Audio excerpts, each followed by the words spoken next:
Good morning. Okay, today we are taking a deeper dive into programming. The past week or two, I've started to discuss periodization and how we would put together a periodized program for an endurance athlete. Remember, periodization is manipulating the variables in the big picture, the macro. Programming is really the micro. It's what we do on a daily basis. It's what we do intra or within a workout. So, as always, within a periodized or programmed plan, we have to be goal oriented. So, what are we training for? Are we training for a 5K or are we training for a marathon? Someone who's training for a 5K probably isn't going to run 90 or 100 miles per week, as opposed to somebody who's in a marathon. They might train 90 to 100 miles per week. Really just depends on the person. Think about your sport, right? Lacrosse, CrossFit, strongman. Granted, we're in an endurance class.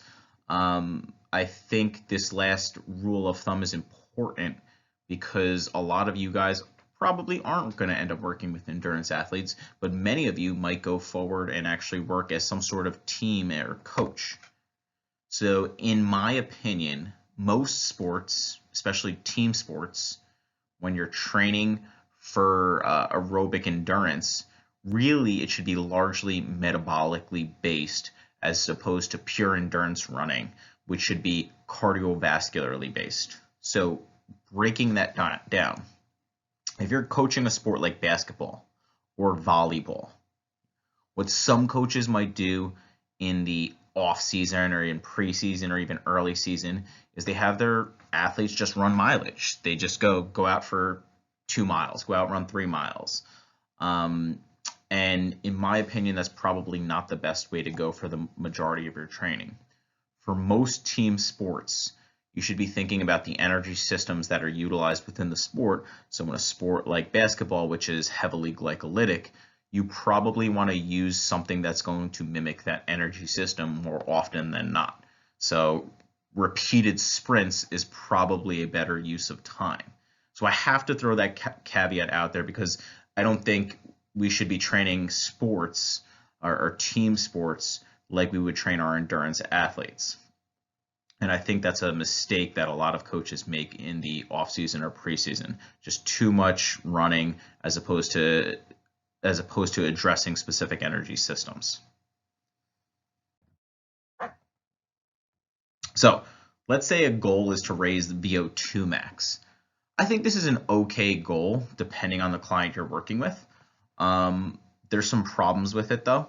Early on, we can raise our VO2 max fairly easily by upwards of 5 to 30%. Usually, this initial big increase in VO2 max is accomplished within as little as 6 to 12 months. So, for example, if you are a high school cross country coach, usually by the end of the first year, where usually a distance runner will have ran cross country in the fall, winter track, and spring track if they run all 3 seasons, usually you're pretty close to topping out their VO2 max within that year pretty quickly, right? So your goal after that should start focusing on other things, right? Because after we get to our top VO2 max, we can still get much faster. Obviously, freshmen are usually slower than seniors, and this increase in running speed really comes from other factors such as respiratory capacity, increased mitochondrial density, things that we've talked about much earlier in the semester, right? I think probably the last one is the most relevant for you guys as a coach, where it would be a goal would be to actually decrease blood lactate accumulation at relative intensities or at specific intensities. So I've talked about this where our lactate buffering is just much more enhanced with experienced athletes, and that should be your goal to train, right? One of your goals could be to train at the lactate threshold of a specific athlete, right? So I already wrote that here where our goal should be to increase the lactate thresholds. Our goal should be to increase the ventilatory thresholds, that threshold where all of a sudden breathing becomes very labored. That's usually below our lactate threshold. The decreased cost of training decreased cost is essentially just talking about efficiency. And I've already talked about that extensively with you guys, so I don't really need to talk about it again. But essentially, like the easy example is if we are training at 100, we're training at 8-minute miles, and our heart is 157 beats per minute. If 1 month after training, our heart averages 150 beats per minute, all of a sudden we've decreased the cost of training. We are much more efficient with our training and in better shape. So, actual programming factors, right? What are they? What are the variables that you're going to manipulate within a periodized program? What are the variables that you're going to manipulate on a daily basis? They're no different. You're manipulating the same factors, right? Your mode. Are you running? Are you swimming? Are you cycling? Your frequency. How many days per week are you doing it? Your intensity. How fast are you running? We're going to talk a lot about intensity today. The duration is a big one. When you are new to this coaching world of working with athletes, are they supposed to run for 20 minutes or are they supposed to run for 60 minutes? Which makes more sense and why?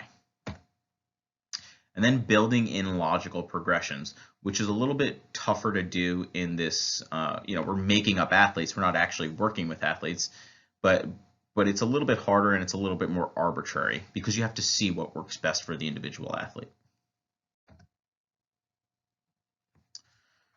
So just an example of frequency programming. How many sessions per week should you have somebody train? Well, it really depends. And I deliberately use the term sessions instead of days per week because higher level athletes will often do 2-a-days, especially in sports like triathlons. You will see some higher level triathletes that probably train 12, 14, 16 sessions per week. So they will do double sessions. There are some triathletes who will do triple sessions. They might swim in the morning, bike in the afternoon, and then run in the evening. That does take place sometimes. But how do you determine the optimal frequency? Well, it really depends on the athlete. I would say the number one thing it depends on is probably the status of the athlete. If they're a beginner or if they're a seasoned veteran. If they're a beginner, you're not throwing somebody to 10 sessions per week. If they are a beginner, you might start off with 3 to 4 sessions per week, maybe 5 sessions per week. It also depends on the sport. If they're a runner, you're probably going to do 3 times per week. If they're a triathlete, where there's some motor learning involved and they have to learn how to ride a bike, they have to learn how to swim properly, you probably need a few more sessions even for beginners. And it's okay because the toll, if you're training 6 sessions per week, but it's 2 running, 2 swimming, 2 biking, the toll on the body is lesser because you're doing various disciplines. If you did 6 sessions per week of running as a beginner, that's 6 days a week of doing the exact same thing, the exact same stimulus, the pounding, the tolls on the knees, the Achilles, the back, right, is very different than if you change the stimulus and are going 2-2-2. It depends on the season. Are we in season, out of season? I think it also depends largely on the intensity and duration. So if your training sessions are relatively long, or let's just say for argument's sake, you choose to make all of your training sessions for endurance sports 90 minutes, which is very long, right? You're probably not going to train as many sessions per week. Somebody who trains 90 minutes per week, maybe they only train 4 or 5 sessions. But somebody who trains maybe 40 to 50-minute sessions might include a higher frequency of sessions. So there's all of those variables. The most basic thing for you guys is the obvious one, where it really depends on the status of the athlete, being the beginner versus the veteran. I just wrote this little note. In order to increase your VO2 max, we have to train at least 2 times per week. We've seen this in the research now at this point. So what you guys should be doing in your training plans, I'll even say it has to be at least 3 times per week. At least 3 times per week is what I want to see in training plans at the end of the semester. So So next is programming intensity. I'm not going to spend too much time on this slide because we're not really using the Karvonen method. You guys should be familiar with it, but we're not using it at all in terms of our programming. But we do have to vary our intensity. So as I spoke last week when I was discussing the 5 different training zones that Jack Daniels has put forth, we have to vary our intensity to allow or to apply overload and in turn to allow recovery on our easy days. Hands down, without a doubt, the most commonly used tool for training intensity is heart rate. The most commonly used tool is heart rate. It's very easy, cost effective, and it closely aligns with VO2 max. So oftentimes you will see coaches say, go out and exercise at X heart rate, Y heart rate, 140 to 150 beats per minute, 150 to 160 beats per minute, so on and so forth. So you'll see that very often. I'm going to skip the Karvonen method because we're simply not going to use that this semester. You can also program very easily based on RPE, rate of perceived exertion. So the Gunnar Borg scale, which was created in the, 1970s, 1980s, is that 6 to 20 scale, which you guys should have seen at this point, which corresponds to your effort of exertion, right? Your perceived exertion. 20 being, you couldn't do anything, you couldn't last much, you were about to go until failure, right?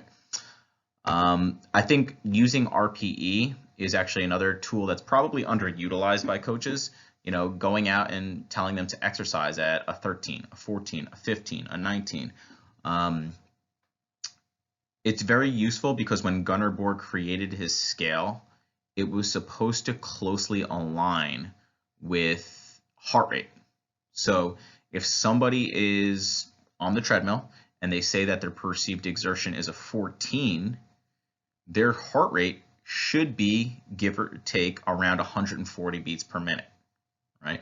So it's been proven, it's been validated, it's been proven reliable. I think it's a tool that's probably underutilized by coaches. Metabolic equivalents, or METs, we obviously won't be using this semester.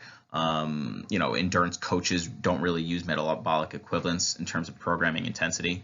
However, if you were ever to get in the clinical world, metabolic equivalents are very often used. So the clinical world of like cardiac rehab per se. Power. Power is very often used to program intensity. It is very often used for cyclists or rowers. It has a distinct inherent advantage over heart rate. Right? So I'll give you guys a second. Think, why is power a useful tool to program for cyclists or rowers, right?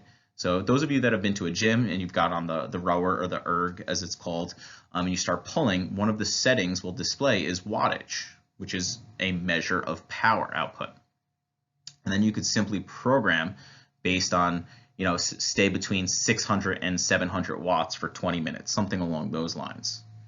Now, why would that be more useful than using heart rate? The problem with heart rate is that there is a lag.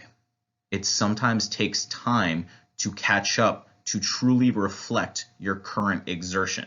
So if right now, I'm sitting still, I have a resting heart rate of about 60. If I go out and start sprinting for 60 seconds, or let's say I sprint for 30 seconds, my heart rate isn't going to get up to 180, right? Not right away, at least. In that first 10 seconds, the first 15 seconds, it's going to take some time to climb, right? So that lag creates a problem with trying to track exertion levels, right? So instead of using heart rate, you can program power, which will right away measure. So same thing, if I get on the rower and start sprinting, my heart rate's not going to climb. But if I start sprinting, my power output tells me right away exactly where I am. So power has this very distinct advantage over heart rate.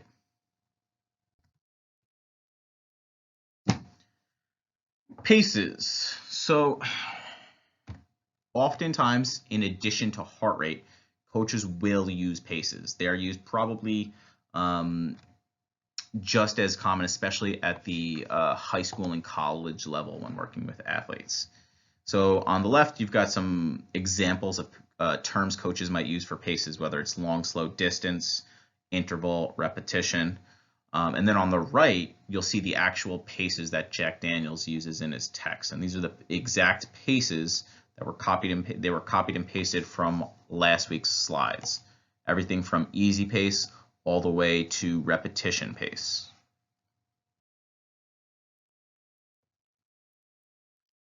So actual programming. I've already explained what VDOT is to you guys, right? It's our velocity at specific oxygen consumption levels, or our VDOT is our velocity at our VO2 max.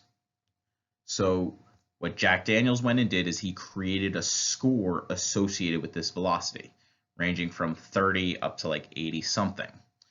And this score is reflective of your best effort at any race distance from 800 meters up to the marathon. So what you guys really need to take away from today's PowerPoint, and from, if you take away anything from this semester of learning how to program, is getting comfortable reading and interpreting table 5.1 and table 5.2 on page 81 and 84 of your Daniels text. Table 5.1 are your VDOT scores based on your efforts of various distances. So if you look at page 81, right, I have it right here in my text. You've got this runner right here. I think it's Sarah Hall. Yep, Sarah Hall. You'll see different paces. At the top, right, the top row says 1,500 meters, mile, 3,000 meters, 5K, 10K, 15, so on and so forth. Pick a race distance. Let's say in this example, I've got a marathoner with a personal best of 3 hours and 30 minutes in the marathon. So I'm going to scroll over. I know you guys can't see it here. Sorry, I couldn't copy and paste this. And look for the marathon.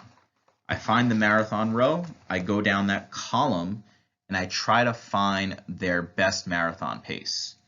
And I see 332 to 328. So 330 is somewhere in between a VDOT score of 44 or 45. So that is that athlete's VDOT score. Based on that VDOT score, we can now provide training paces at various intensities. So this is where you would now go to page 84 for table 5.2, right? And let's say we are looking at our marathoner and we want to program, in this example, we're trying to program their marathon pace. So the first thing I would do is find the VDOT score of 44 or 45. I would go over to the marathon pace column. So I scroll over to the right to the marathon pace column, and I find that the proper marathon pace for this athlete should be about 7 minutes and 58 seconds to 8:07 per mile. So per mile, that's what they should be running in training. And this makes everything very simple. Now you know the exact paces that you should be providing for an athlete. The next question that some people might ask is, well, how many miles per week do they run at marathon pace? And this is something what we talked about last week, where I copied and pasted this piece from last week's slide. They should be running approximately 15 to 25% of their weekly mileage at marathon pace. So for their week, if their total mileage for the week is 45 miles, right, I'm giving you that information, 15 to 25% should be at marathon pace. 15 to 25% represents 6.75 upwards of 11 miles at 758 to 807 mile pace.